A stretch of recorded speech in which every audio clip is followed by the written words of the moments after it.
y las enseñanzas de Jesús. El lenguaje bíblico es la expresión de la palabra de Dios a través de lenguas humanas como son hebreo, arameo y griego. Y ahora pues todas las lenguas porque la Biblia fue traducida, ¿cierto? Y contextos culturales antiguos se caracteriza por el uso intensivo de metáforas, símbolos, parábolas y poesías para transmitir verdades espirituales profundas a través de objetos, situaciones cotidianas. Su interpretación requiere entender el contexto histórico y los diversos géneros literarios. Los métodos de interpretación son literal, que significa directo, alegórico, que busca un significado, simbólico, tipológico, moral, busca enseñanza ética, anagógico, que busca significado místico o futuro. El propósito es comunicar la voluntad de Dios y las enseñanzas de Jesús de manera accesible a través de parábolas. La Biblia es el medio principal donde se revela su carácter y voluntad. El Espíritu Santo habla del corazón y la mente de los creyentes. La oración, un diálogo de doble vía donde el hombre escucha y habla con Dios. Jesucristo es la revelación suprema de Dios en la tierra. El código lingüístico es el conjunto de signos, palabras, reglas gramaticales que componen un idioma, oral o escrito, utilizado por los seres humanos para comunicarse. Jesús usaba un código lingüístico en arameo, especialmente el galileo utilizado en su vida cotidiana y predicaciones. Además que Jesús utilizaba el hebreo para contextos religiosos cuando daba las prédicas en las sinagogas. Jesús en sus alegorías utilizaba comparaciones como el sembrador para referirse a Dios Creador, Dios Padre, la semilla que tipifica a Jesús, Hijo, el agua hace referencia al Espíritu Santo, la palabra, el buey que trilla para referirse al obrero, a obreros y pastores, y la tierra como el corazón del hombre.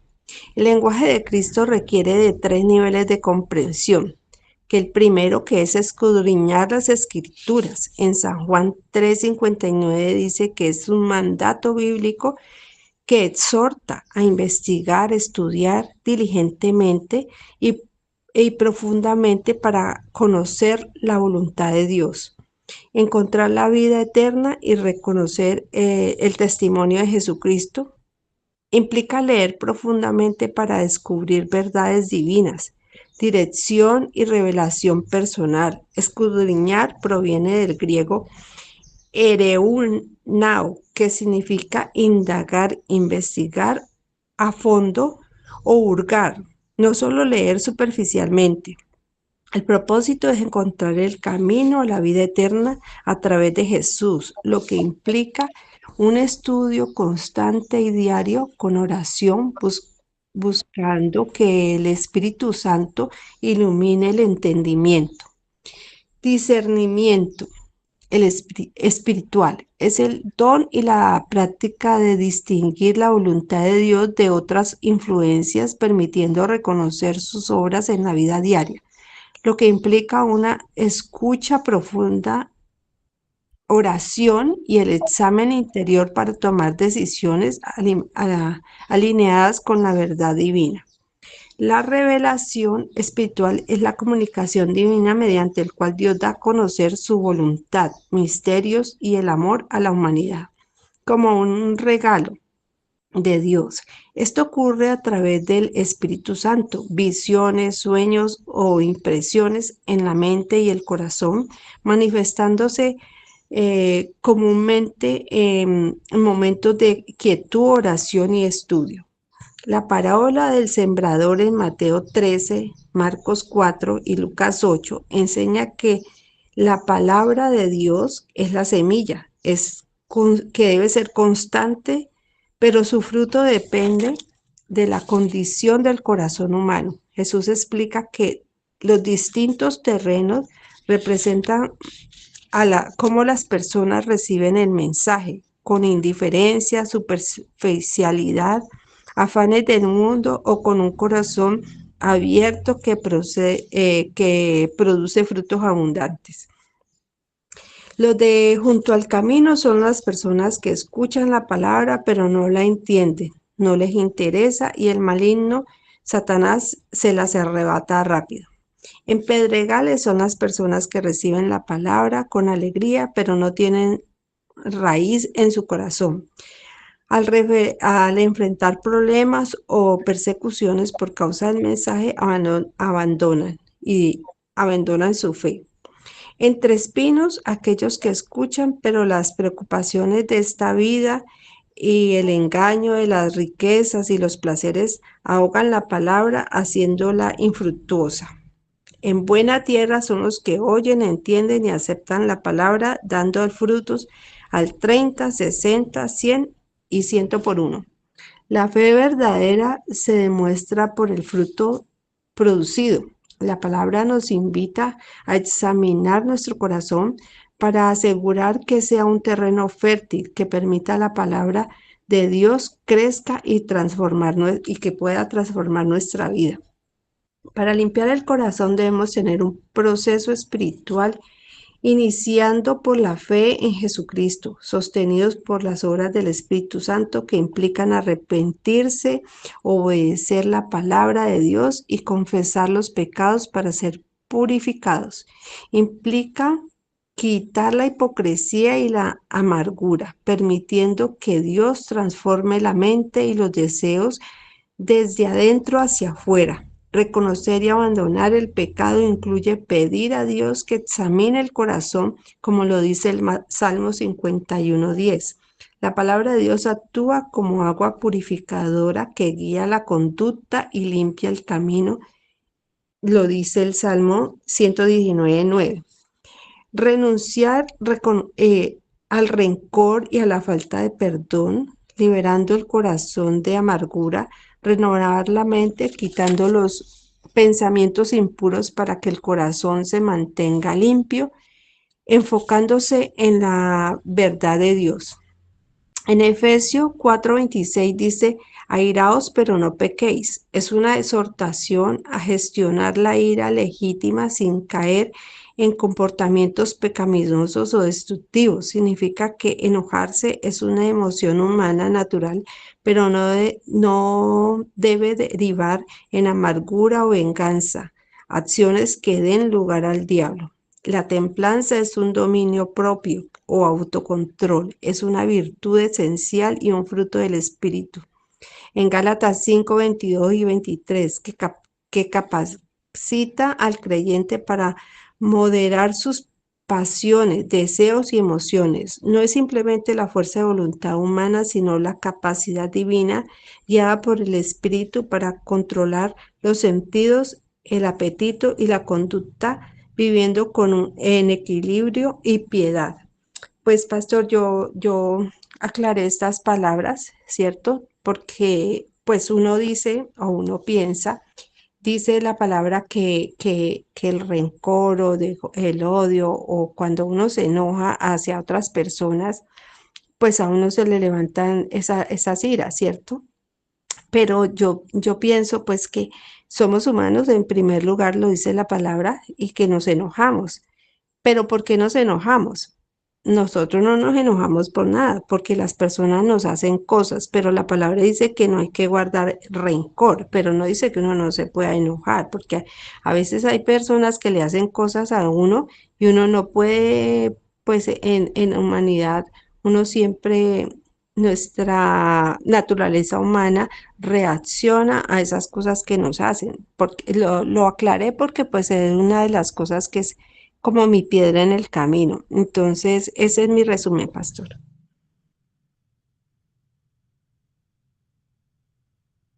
Ok, muy buenos días. Saludo a todos los miembros de la escuela y saludo a todos los hermanos que nos escuchan y nos ven por medio de las redes y les bendigo en el poderoso nombre del Señor Jesucristo. Amén. Sí, somos humanos. Ese es el argumento que nos podemos justificar por nuestra naturaleza. Y debemos de saber que nuestra naturaleza humana está viciada a la maldad. Es terrenal, animal y diabólica. Cuando viene Cristo en nuestra vida, viene a hacer un cambio totalmente de naturaleza, una transición de seres humanos, asesinos, pecadores, a la transformación del ser perfecto que es Cristo. ¿Qué iba a decir la hermana Clarinés? Perdón, pastor, la pregunta que le tengo en este momento es, entonces, por ejemplo, uno tiene que permitir que las personas hagan lo que quieran y pasen por encima de uno y lo ofendan, no hablen mal, digan mentiras, hagan todas esas cosas que a uno le molestan, porque es que ahí es donde yo Es, digo, bueno, esa es eso, la reacción de uno que debe ser. ojo, con el pensamiento circular.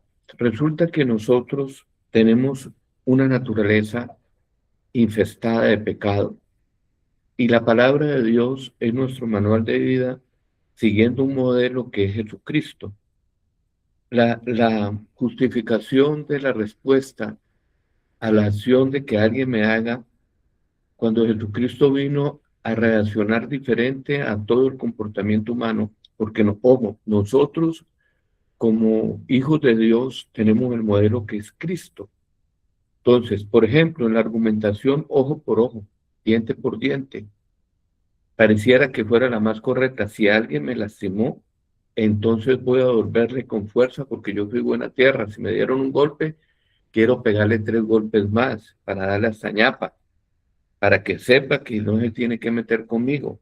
Pero cuando vino Jesucristo, cambió totalmente una mentalidad de amor, de perdón. Y una cosa es cuando tú afirmas, es que no debemos de permitir, de una vez me estás atando a unas cosas que por lógica uno no debe permitir injusticia en su vida, pero uno debe tener una comprensión y liberación de conciencia, sabiendo que nosotros estamos en la transición de dejar la agresividad, el enojo, la rabia, la ira, y no guardar rencor, como dice Levítico 19, versículos 17, 18, donde se prohíbe que guardemos rencor aún contra nuestros propios familiares, que después vamos a hacer el estudio sobre el pecado referente a eso y las maneras de comportarnos.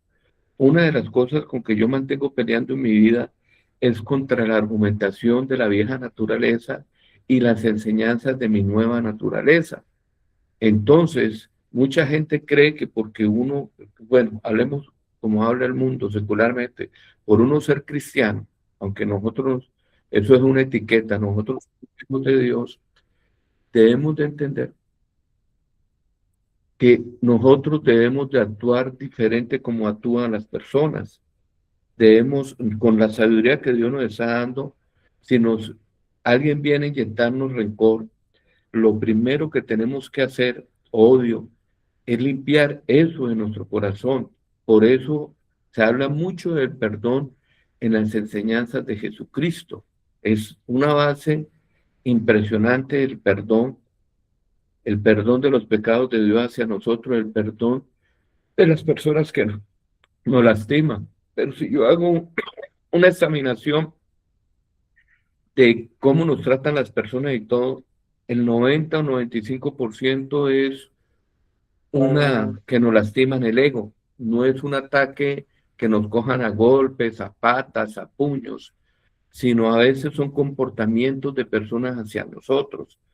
Hombre, si alguien no me ha pecado, pero se porta mal, yo debo de hacer un examen de esa persona. No conoce a Cristo, es una persona agresiva.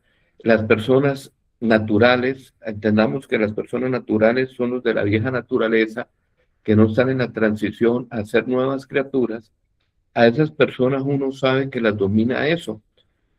En los tiempos aquí en Cali, de donde había en los tiempos hubo un estallido social, los que se acuerdan, y yo tenía que salir de la ciudad, fuera que había el estallido social, también estaban en los tiempos del COVID, y yo tenía que salir a Palmira y iba con mi señora, y se me atravesaron una cantidad de muchachos drogadictos tomando licor, no dejando pasar la gente.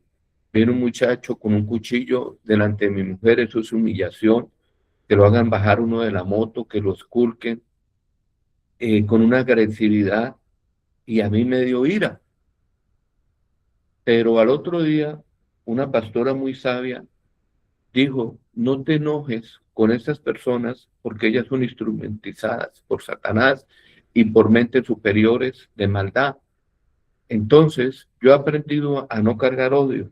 Por ejemplo, con el presidente de la República, un generador de odio que está generando odio y separaciones de clases, y eso puede construir una guerra civil que ya se está manifestando. Entonces, la pregunta es, ¿me dejo involucrar en esas cuestiones de ira, de enojo y de rabias? Pero otra pregunta es, ¿no me puedo hacer partícipe de la democracia en Colombia? Otra pregunta es, ¿los pastores podemos participar en política porque nosotros somos hijos de Dios? Claro que sí, porque yo soy un ciudadano, vivo en mi país y por ser cristiano, hagamos la palabra cristiano para que el mundo entienda. Entonces, ¿eso me quita mis derechos políticos de opinar o ver mis posturas? Claro que no. Entonces, por lo lógico, uno no debe de permitir que las personas y lo pisoteen, pero también deben entender y comprender que andamos en una selva de cemento donde la gente está llena de Satanás, está llena de odios. Entonces, ¿qué hago yo como siervo de Dios? Me coloco el manto, me cubro en Cristo. Entonces me voy a volver cuzumbo solo, no voy a hablarle a las personas, no voy a compartir con ellas. Esas enseñanzas, si yo leo la Biblia, no es lo que me enseña Cristo. Cristo dijo, amad aún a vuestros enemigos. ¿Cómo así? Eso es locura. Si me pegan en la mejilla, colocar la otra mejilla. Entonces ahí comienzan los estudios profundos. Acuérdense, todos los que están aquí, puestos los ojos en Jesús, primero como nuestro maestro, segundo como la persona que debemos de contemplar y ser como Él es. Nosotros venimos de la ira, del enojo, del ser natural, terrenal, animal y diabólico. Y tenemos un perfil, un modelo para ser semejantes a Él. Ojo, no imitarlo, ser como Él es a través de su ADN. Y qué buena pregunta que usted me hizo, Clarita. Esa pregunta es fundamental. Dejar que la vieja naturaleza crezca en mí o hacerla morir. Acuérdese que pecados son iras, enojos, disensiones, discusiones con los familiares, peleas entre ellos mismos. Eso no agrada a Dios. Es dejar entrar al diablo a nuestra casa. Acuérdese que el diablo para nosotros no es un monstruo grandísimo con cacho y con cola y que nos atraviese con el tenedor. El diablo para la Biblia, para el conocimiento de Dios, sus manifestaciones son la ira, la rabia, el enojo y todo lo que conlleva a destrucción, a todo lo que es maldad.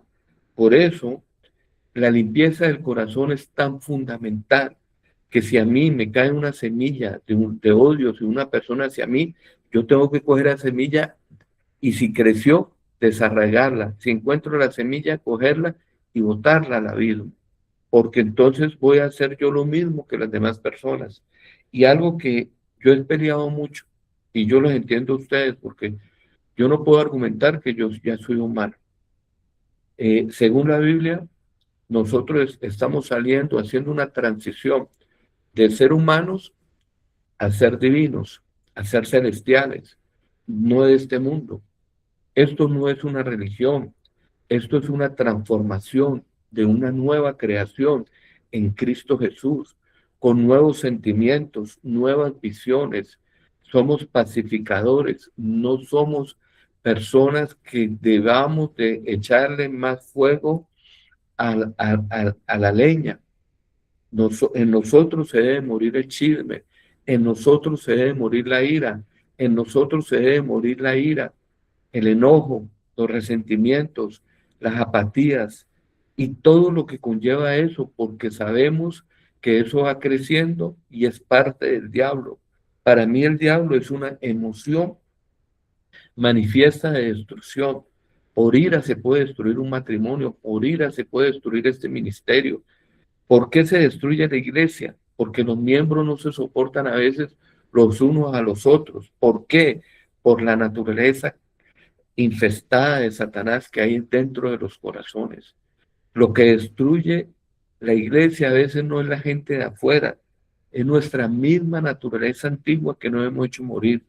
Por eso yo hago un llamado a la unidad y al amor a todas las iglesias y congregaciones del mundo, a todas las familias, que Satanás no es un monstruo como usted lo piensa. Satanás son emociones, sentimientos que controlan el corazón del ser humano, autodestructivos, destruyen todo el ser humano hasta dejarlo solo. Pero bueno, sigamos con el tema hoy. Y fue muy buena la pregunta y tenía que contestarla. Hoy tengo una enseñanza muy corta, aunque debería ser larga por el tiempo. Entonces, nosotros estamos haciendo un estudio sobre el código o los códigos de Cristo. Hemos estudiado las escrituras como fuente de conocimiento y nos hemos encontrado en las escrituras lo que la gente en común llama Biblia, porque es la palabra de Dios. Nos hemos encontrado en esas escrituras que es una unidad que fue escrita en un trayecto de 1600 años a través de 3 continentes, a través de hombres que fueron inspirados por Dios. Entonces podemos decir que Dios es el gran autor de la escritura bíblica. La Biblia la han tratado de destruir, acabar, disociar, chismosear. El libro más chismoseado, perseguido y estudiado, el bestseller, donde se escribió la primera, se hizo la imprenta para hacer la Biblia, es la Biblia. Entonces, nosotros como estudiantes bíblicos, de estudiantes de la palabra, nos profundizamos en la escritura. Cuando nos metemos en la escritura, vemos que está traducida a nuestro idioma. Investigamos pues la historia de esa escritura y nos damos cuenta que fue escrita en 3 idiomas, eh, hebreo, arameo y griego koiné, que es un griego común que no tiene ni tildes ni comas. También entendemos que la Biblia no venía con capítulos ni versículos, por eso cuando los apóstoles hablaban y Jesucristo hablaba del profeta Isaías, pero no decía está en capítulo tal ni versículo tal, porque eso fueron ayudas de localización, geolocalización bíblica. Los capítulos de los versículos son cosas implementadas para ayudarnos a buscar dentro de los libros y llegar donde está el versículo.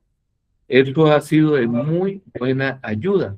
Sigamos. Entonces, cuando yo estudio la Biblia, debo de saber o ver el contenido y veo el contenido que está escrito es en parábolas, metáforas.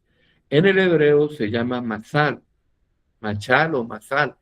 De frente, yo lo pronuncio masal para no complicarme.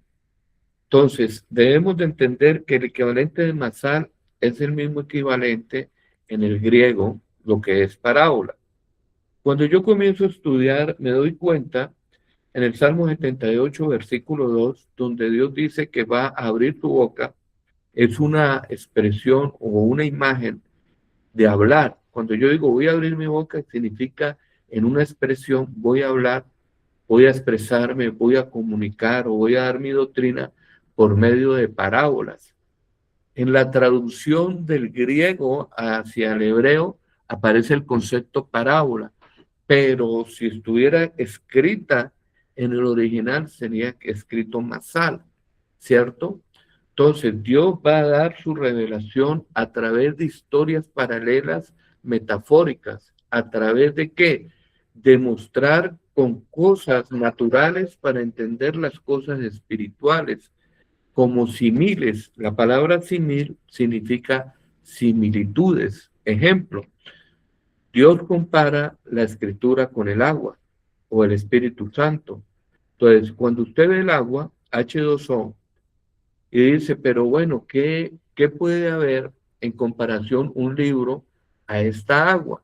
Entonces, los similes son fundamentales porque me enseña similmente que el agua es clara, pura, limpia, nutre, alimenta, hace crecer las cosas. Entonces, está diciendo que esas son las funciones de la Biblia o la palabra de Dios. Por ejemplo, un símil en el Antiguo Testamento. Jesucristo dijo, o reveló, o se comparó con un cordero que quita el pecado del mundo. Pero mirar un corderito, un animal de cuatro paticas que anda por ahí en unas montañas comiendo hierbita, compararlo con Cristo literalmente no casa. Que uno sea idéntico a otro en su imagen, porque Jesucristo era un judío, era un ser humano, ¿cómo se puede comparar con un animal? Entonces, ahí no está hablando del físico, sino de las similitudes que se tenía que matar un corderito para la purificación del pecado. Cuando el pueblo de Israel salió, Dios ordenó que mataran un cordero y lo colocaran en los dinteles de las puertas, y a eso se le llamó la Pascua. Pesá, me parece que es la pronunciación, Pesa, es la pronunciación, entonces eso es la Pascua. Entonces, la Biblia nos revela no la imagen misma de las mismas cosas, pero sí similitudes. Por ejemplo, yo voy a hacer un edificio, pero el edificio puede venir el arquitecto y presentarme una maqueta de lo que se va a construir, similitudes, pero no significa que la maqueta va a ser el original. Entonces, eso es lo que ha pasado en la Biblia. Los relatos similares, entonces, por ejemplo, Jesucristo dijo, y así como Moisés levantó la serpiente en el desierto, así es necesario que el Hijo del Hombre sea levantado. Entonces, ¿qué quiso decir Jesús con eso? ¿Cómo así que Moisés levantó la serpiente en el desierto?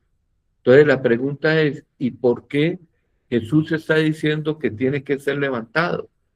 ¿Jesús acaso se está comparando con una serpiente? No, es la similitud por lo que se levantó la serpiente. Entonces, eso está en San Juan 3:14 y el otro está en Números, ¿cierto? Entonces, cuando yo leo la historia en Números, el relato histórico, parabólico, que pareciera una historia, pero esa historia Dios la demuestra que era referente a él también sobre salvación. Entonces yo veo en esa historia que levantaron la serpiente porque el pueblo de Israel pecó, comenzó a mal hablar del líder que Dios había colocado de Moisés, comenzaron a discutir, comenzaron a anhelar volver a Egipto, comenzaron a decir, ¿para qué nos sacaron de Egipto, de tierra? Imagínense, estaban de esclavitud. ¿Por qué nos sacaron aquí a comer este pan tan liviano? Y comenzaron a hablar pestes, y entonces el pecado hizo que las serpientes ardientes, ¿por qué se llamaban serpientes ardientes?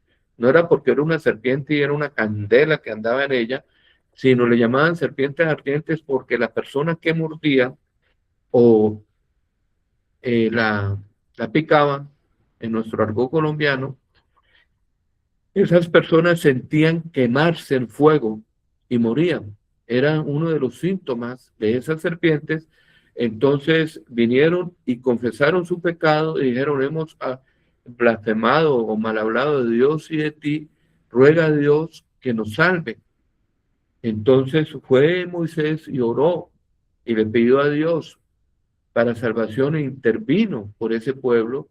Y Dios dijo, hazte una serpiente en un asta, quiere decir en un madero, colócalo en una parte elevada, en una montañita, que entonces, que todo el mundo lo pueda ver desde el campamento, colócalo así, y cuando alguien sea mordido por la serpiente, entonces lo único que tiene que hacer es mirar esa serpiente que está en esa asta y será salvo. ¿Qué figuras tiene ahí comparativas para poder entender cuáles similitudes? Primero, que, que fue colgado en un madero. Segundo, la serpiente significa la, la palabra serpiente significa la generación de los seres humanos. Jesús le dijo a las personas, generación de víboras.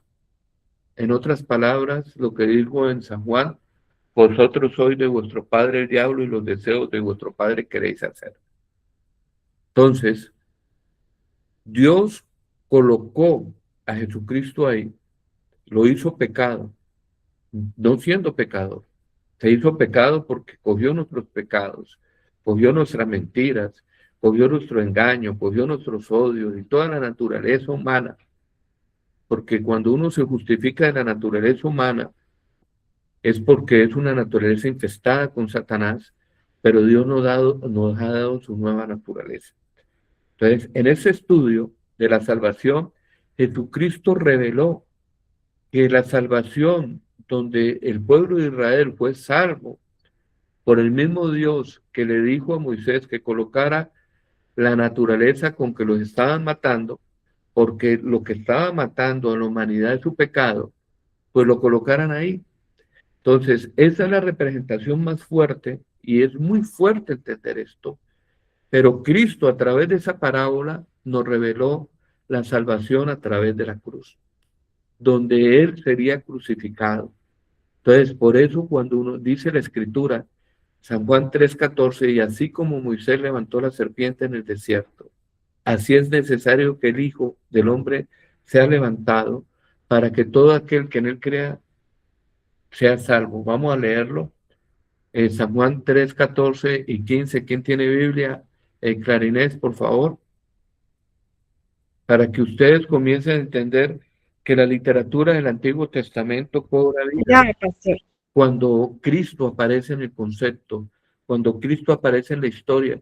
Por eso, si usted va a leer la Biblia sin entender que es palabra de Dios, si usted va a leer la Biblia sin entender que Jesucristo es el gran autor de la salvación, que Jesucristo es el mismo Dios, que Jesucristo es el mismo autor de la literatura, usted está confundido. La palabra dice que la escritura da testimonio de él. Quiere decir, la palabra, Dios no da testimonio de la escritura, da testimonio de la escritura, pero el mayor evento es que Dios es lo máximo.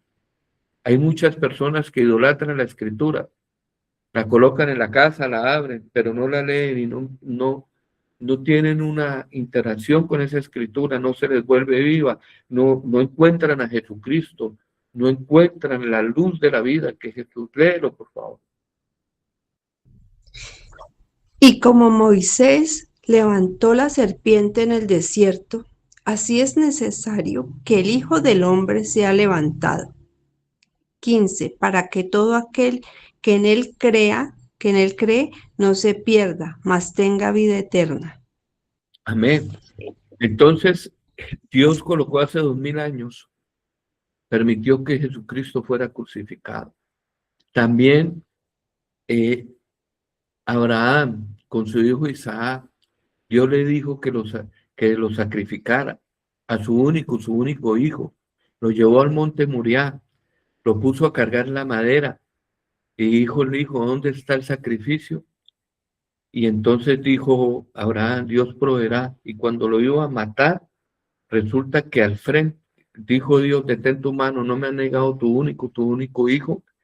Y entonces Dios proveyó el sacrificio y se vio un corderito o un carnero enredado en sus cuernos en un zarzal, tipificando también a Cristo. Entonces la Biblia apunta de todas las escrituras, Jesús les abría las escrituras declarando lo que él decía, el camino de Maús, Lucas 24. Por eso es tan importante esos estudios y entender que esos estudios siempre nos van a llevar a Cristo. La roca en el desierto, el maná. Entonces, los tipos y figuras, las sombras de la sustancia no eran las mismas cosas. El templo levantado en Jerusalén es una tipología, similitud de Jesucristo. Jesucristo es el verdadero templo de Dios. Jesucristo es el verdadero sumo sacerdote. Jesucristo es el verdadero Salvador.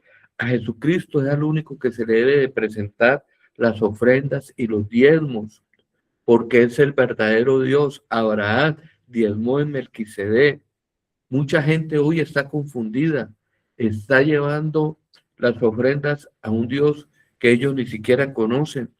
Si la gente supiera quién es Jesucristo, doblaría las rodillas, porque escrito está, toda rodilla se doblará y toda lengua confesará que Jesucristo es el Señor. La palabra Señor ahí es Kyrios, que significa Dios Todopoderoso.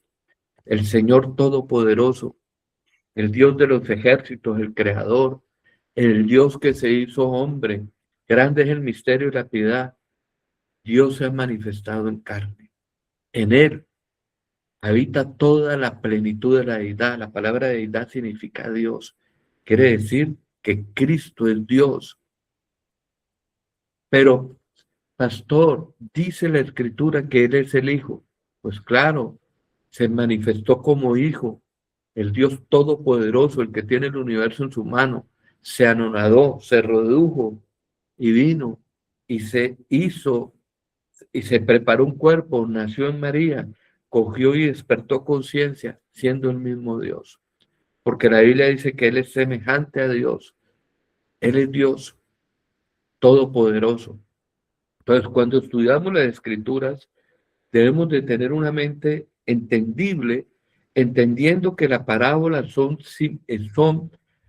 historias del pasado que están encubriendo a Cristo a través de imágenes, figuras, estados. Entonces, cuando entendemos la imagen botánica de la tierra, entendemos que Dios reveló que el corazón del hombre es la tierra. Y entonces cuando nosotros leemos la Biblia, dice, maldita será la tierra por tu causa, espinos y cardos te producirá.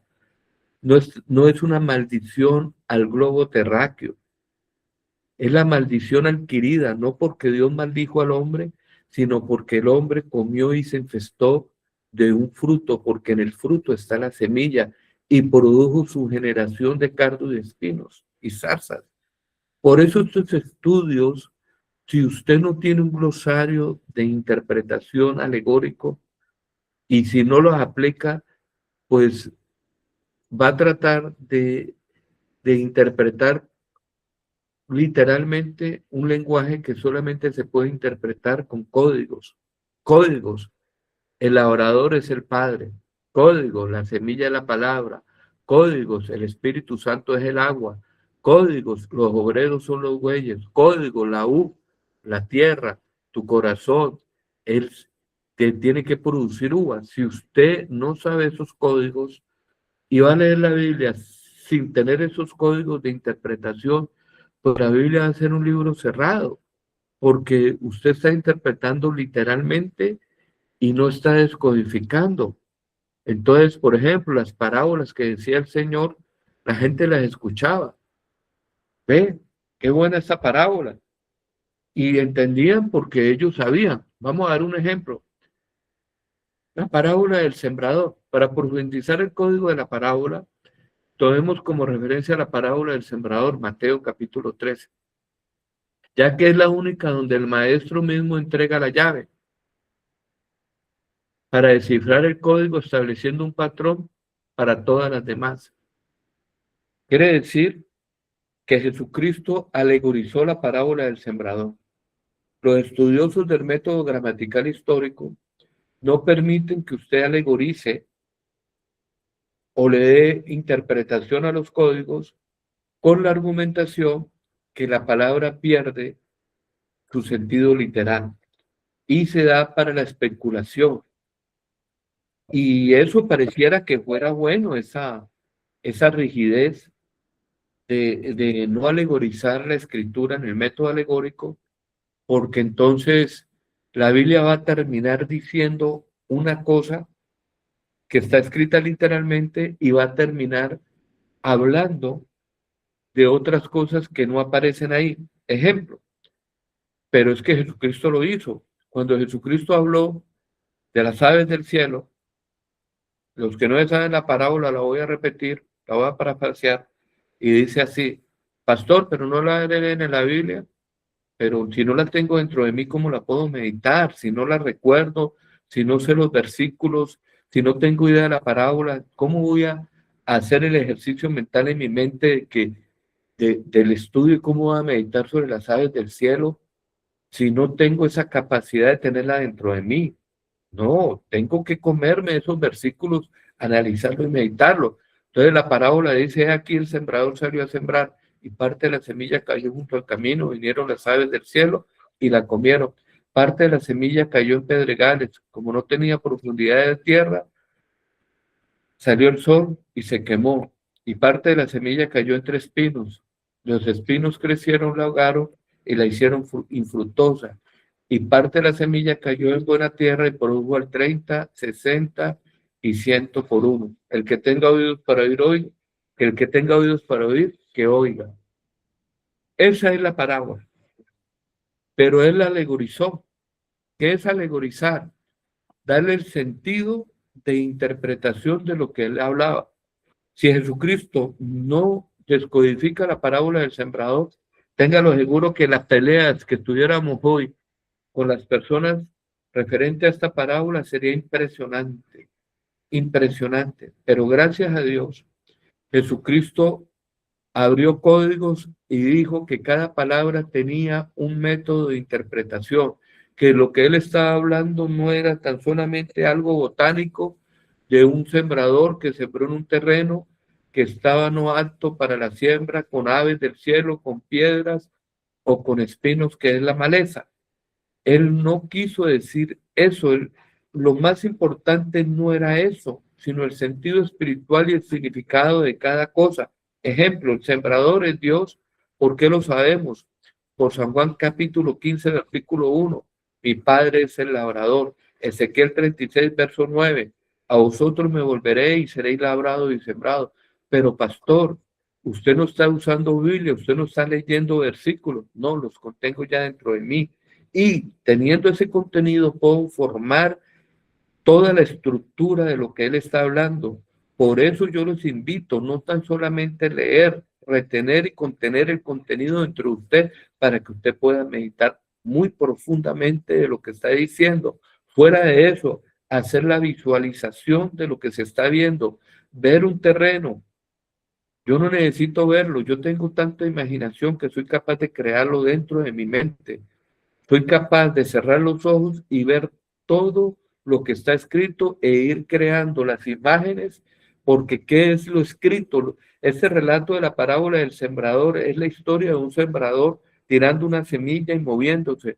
Cuando usted tenga la capacidad de coger lo escrito y visualizarlo, lo felicito. De hacerlo con imágenes en su cerebro, lo felicito. Está cogiendo usted inteligencia, sabiduría y entendimiento, porque el relato bíblico son historias donde usted tiene que observarla.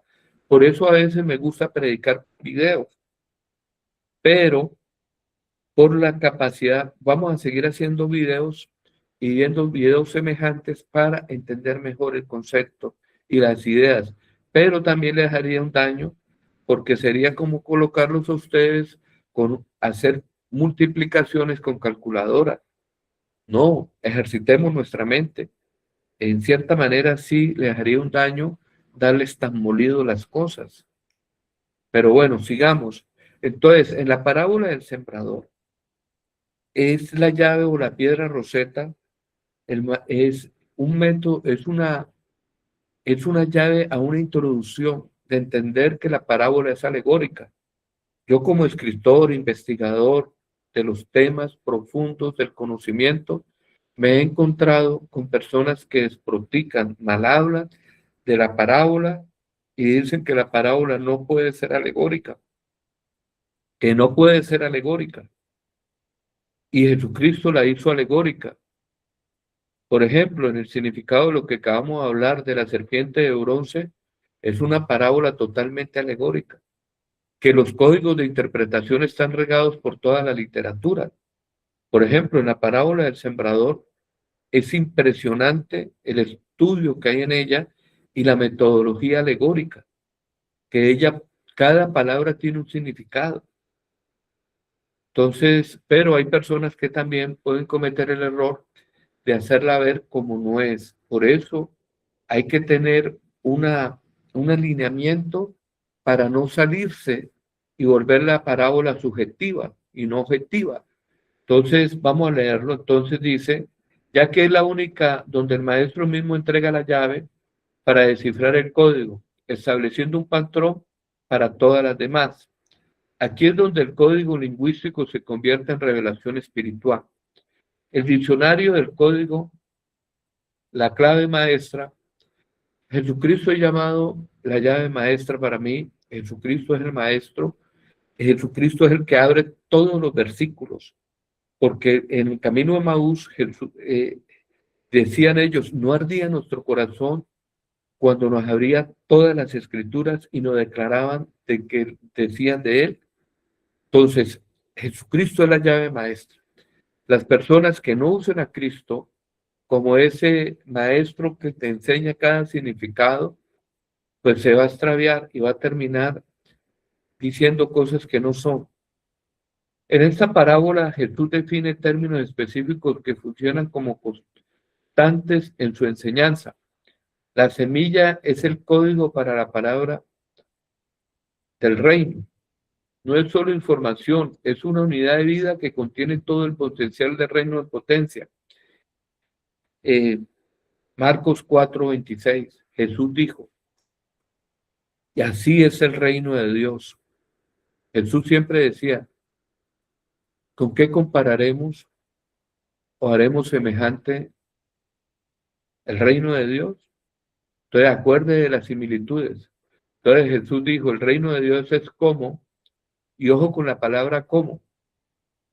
La palabra como significa semejante, parecido. Entonces, como cuando un hombre echa semilla en la tierra. Mateo 6:33 Jesús dijo, buscad primeramente el reino de Dios y su justicia. La gran pregunta es, ¿y qué es el reino de Dios? La gran respuesta, el reino, Jesucristo es el que responde, porque Él es el que enseña, Él es el maestro, y Él dice, el reino de Dios es como cuando un hombre echa semilla en la tierra. Eso es una figura de parábola, pero es alegórica porque la tierra desde el Génesis se reveló que el hombre se llama Adán, que viene de Adama, que tipifica tierra, y la semilla, sabemos que Lucas 8:11 dice, dijo Dios, la semilla es la palabra. ¿Qué es el reino? Cuando la semilla, la genética de Dios, lo divino, lo que llegó del cielo, toda la información del cielo, toda la información de Dios que viene comprimida en una semilla, yo me quedé sorprendido cuando vi un árbol, no he tenido el privilegio de verlo personalmente, pero sí por videos, la secoya, árboles inmensos, altísimos, y nacieron de una semillita. Entonces, o la parábola de la semilla de mostaza, que Jesús la usó porque es una semillita minúscula para mostrar una grande hortaliza, para que la gente entendiera la similitud y el significado. Yo envié eso ayer en la escuela del maestro. Entonces, el reino comienza pequeñito, con una semillita, con una palabra, pero se convierte en árbol de vida, se convierte en un jardín. Si nos dejamos labrar y sembrar, claro que sí. Pero si usted no se deja labrar y sembrar, nunca espere cosechas que se pierde en los tres estados. Entonces, esa semillita, que la gente la ve tan minúscula, termina siendo lo más grande en nuestra vida. Entonces, el reino de Dios es como cuando un hombre echa semilla en la tierra. Esa parábola, mucha gente no la ha entendido, no meditan, leen planamente y entonces tienen que decir, bueno, primero, prioridad, buscar el reino de Dios y su justicia, los árboles de justicia. ¿Para qué? Para que me alimente, me sustente, me salve. Pero bueno, ¿y el reino de Dios, según Cristo, qué es? Semilla y tierra. Semilla y tierra. Pero pastor, eso que tierra, yo conozco la tierra, semilla, yo conozco la semilla, pero no está hablando de una semilla, sino está hablando del sistema alegórico. El corazón es tu tierra, la semilla es la palabra. cuando esa semilla pueda entrar en tu corazón y destruya primero el labrador las tres cosas, los mayores impedimentos para que la semilla sea exitosa. El problema no está en la semilla, el problema está en nuestro corazón, nuestra vieja naturaleza. Si estoy hablando psicológicamente, si estoy hablando en la manera parabólica o en el método de las parábolas comparativas, entonces serían las aves del cielo, que es Satanás, serían las piedras, que es el pecado, que estábamos hablando con Clarita, los resentimientos, las iras, los enojos, la rabia.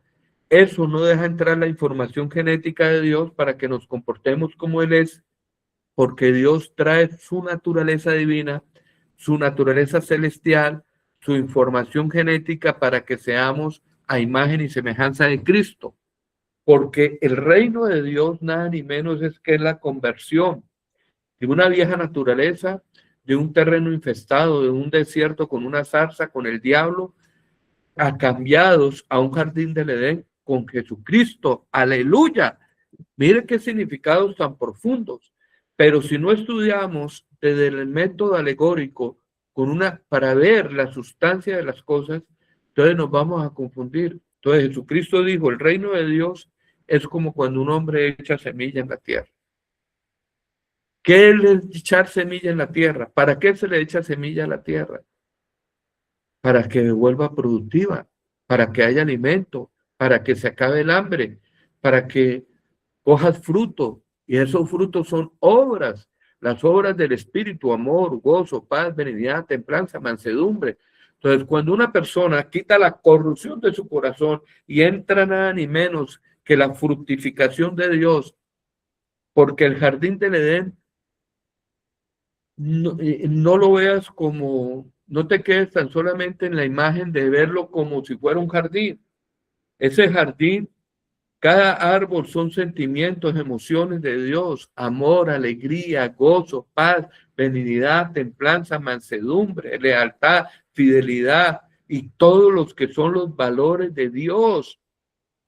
Entonces, hablándolo sentimentalmente, en la psicología de la mente, sería esas personas que mantienen en paz, que mantienen llenas de amor, no permiten que su cultivo le caiga una mala semilla porque han trabajado arduamente sacando las malezas, sacando las piedras, sacando las aves del cielo, que es Satanás.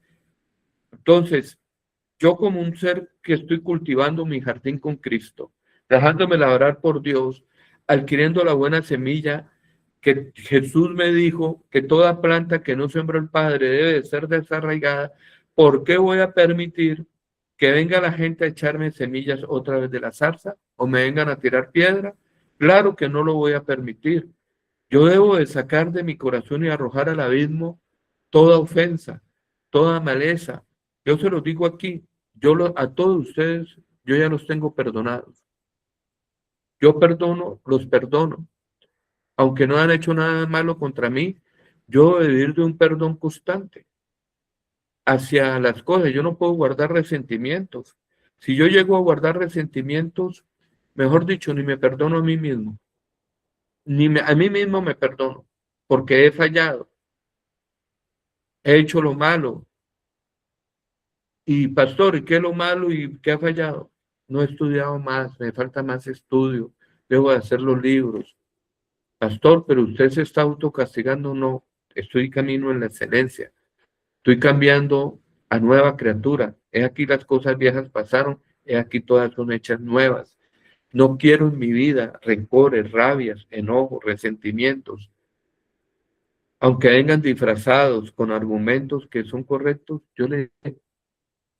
no tengo tiempo en este viaje para cargar maletas y menos que esas maletas estén contaminadas.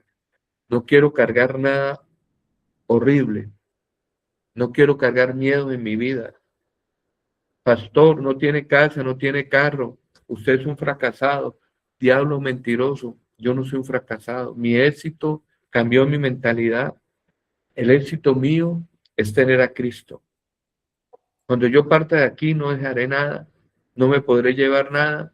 Solamente el legado que puedo dar en Cristo y allá será recompensado. Cuando usted comienza a ser liberado de las cosas, de quedarse dueño de las cosas, esos hombres o esas mujeres que cuidan a los maridos en celo, quítense esas cosas. Ustedes no son dueños ni de su propia vida. Ustedes simplemente son administradores de los bienes. Uno se va y la gente, los bienes quedan para, para los que son herederos o no sé lo que pasa, pero yo he aprendido a ser libre.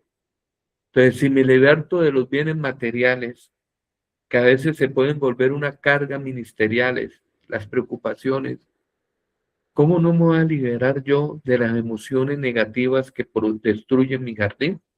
Esa es la pregunta. Si yo tengo miedo, quiere decir que estoy ausente de fe, porque el miedo es desconfianza y temor, y la fe produce en mí confianza. Por eso, hermanos, aprendan a cultivar su terreno. Aprendan que las aves del cielo son sus malos pensamientos.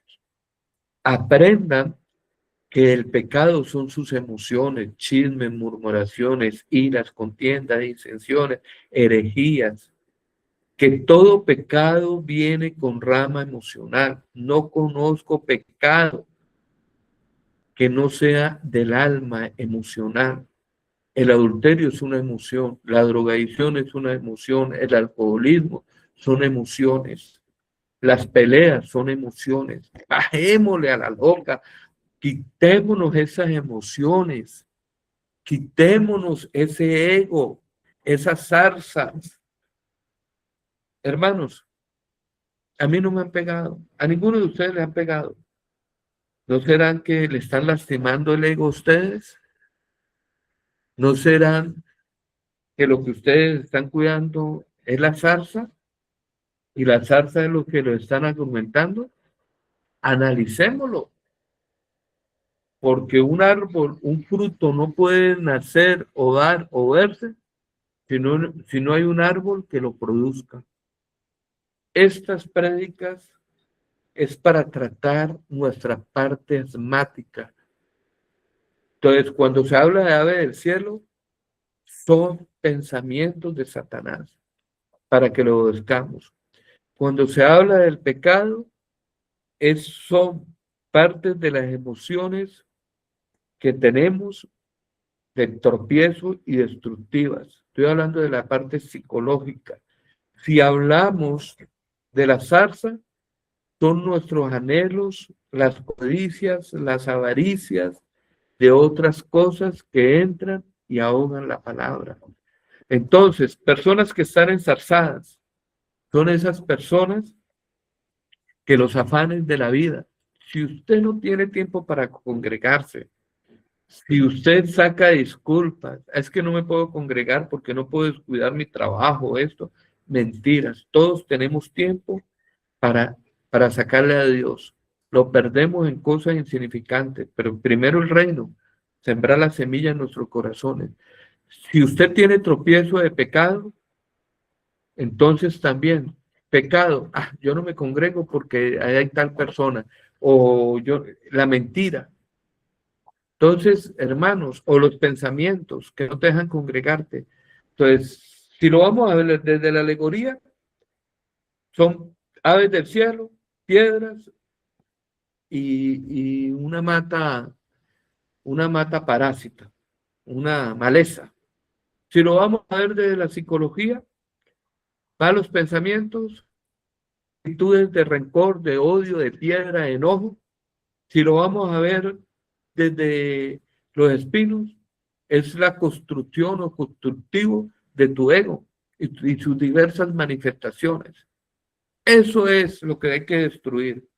Entonces, pastor, ¿cómo saco el diablo de mí? Tus pensamientos, malos pensamientos.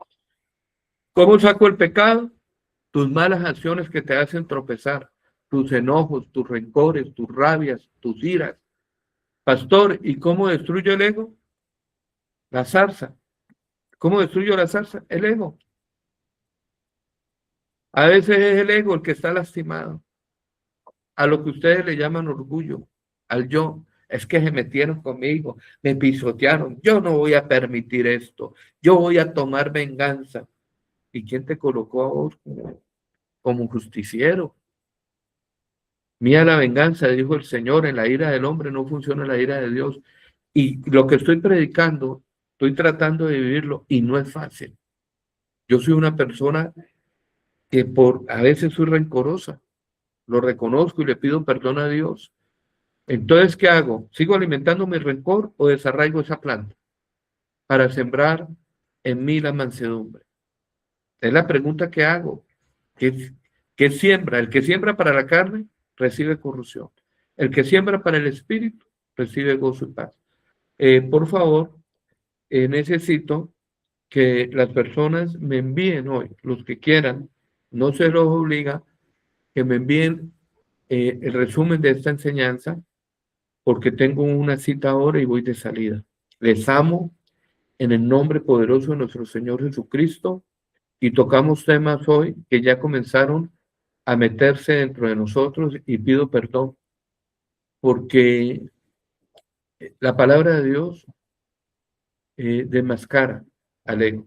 La palabra de Dios nos muestra nuestra vieja naturaleza. La palabra de Dios nos exhorta. La palabra de Dios nos corrige. Pero para mostrarnos que lo que tenemos dentro de nosotros es un zarzal y no un viñedo. Yo quiero cultivar el viñedo, no el zarzal. Les amo en el Señor Jesucristo. Les bendigo. Les pido perdón si he ofendido a alguien, consciente o inconscientemente. Y sigamos en ese camino. Porque este estudio y esta palabra es cambiar de naturaleza humana a la naturaleza divina, al modelo de Cristo. Les amo, les bendigo. Bye, bye.